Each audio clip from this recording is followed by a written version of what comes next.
na kami ni Mama sa airport. Actually, kanina pa kami nakadating. And pagdating, since nag-online check-in na ako, nag-passport and visa check lang ako. After that, tapos na. Tapos hindi na din nila kinilo yung hand carry ko, surprisingly. Kasi ang dala ko isang backpack, tsaka ito, yung pinakakagabi. Tapos sobrang init and sobrang daming tao. So, update ko kayo later if magbo-board na ako kasi kakain muna kami ni Mama sa McDo. Hi guys, so sana rinig ako. Ang dami kasing tao, so nahihiya ako mag-speak loudly. So, nandito na ako sa boarding gate. Inaantay ko na lang na mag-board kami.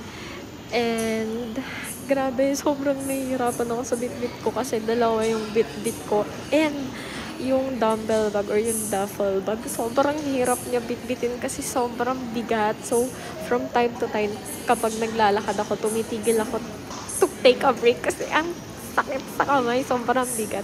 Anyways, grabe, ang init dito sa airport, nakakaloka. Pawis na ako, buti na lang nag-t-shirt lang ako kasi dapat naka-fitted top ako kasi naisip ko baka malamig. So, buti na lang nagpalit ako ng t-shirt. Anyways, nung sa immigration, sobrang smooth lang niya. Unang tinanong sa akin kung ilang days ako magstay doon. Tapos, pangalawa, ano yung gagawin ko doon? Sabi ko, a-attend po ng concert tsaka vacation. Tapos, hiningi niya yung concert ticket ko. Tapos, tinanong niya if working ako or student. Tapos, sabi ko, student. Tapos, saan daw ako tinanong niya kung saan ako magsistay. Sabi ko, with my ninang. Tapos, ano pa ba yung tinanong niya? Yun lang ata yung tinanong niya. Tapos, wala na siyang hiningi other than the basics na passport and boarding pass. Tapos, yun nga, yung concert ticket ko. Tapos, ayun, natuwa ako kasi after ko matapos sa immigration, sabi ko, oh my God, makikita ko na talaga si Yoongi. So, parang paluha-luha na ako nun. And it's the first time na naka-encounter ako na super nice na immigration officer. And actually, lalaki siya. Tapos tinanong pa nga niya kung concert daw nino. Tapos sabi ko, si Yoongi po sa BTS.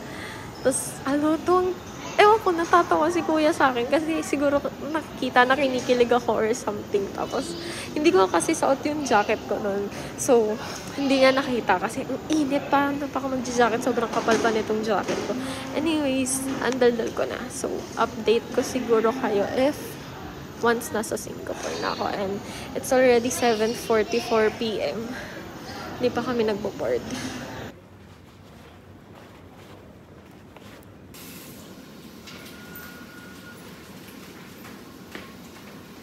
I'm here. Nasa Singapore na ako. Oh my God. Totoo na talaga.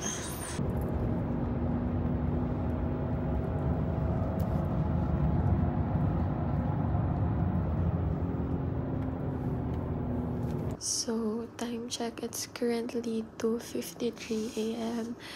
And actually, kanina pa ako nakauwi around 1-ish a.m. I guess. And hindi naman super, na-delay yung flight namin. Pero ang aga pa din namin dumating here in Singapore. We touched down ng 12:22 p.m. But anyways, grabe, sobrang ganda ng airport nila dito. As in, sobrang natuwa ako sa airport kasi sobrang ganda. And medyo mahal yung Grab na nasakyan ko. I guess parang mas okay siguro ata if nag-taxi na lang ako from the airport. Kasi nag-book pa ako ng Grab since I thought it's going to be cheaper. Pero hindi. May additional fee siya na $10 for midnight surcharge thing.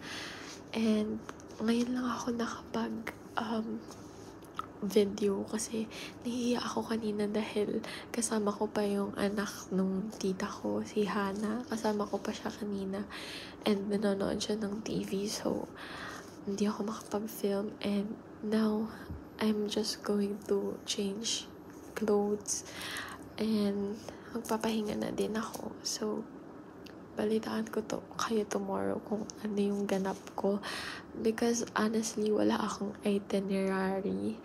Although there are some places na I really want to visit or like puntahan ulit since it's not my first time here in Singapore. My first time was around 2011 or 2012. I'm not sure. But anyways, good night. So, ang maganda dito, honeycomb salted caramel frappuccino. Oily ko.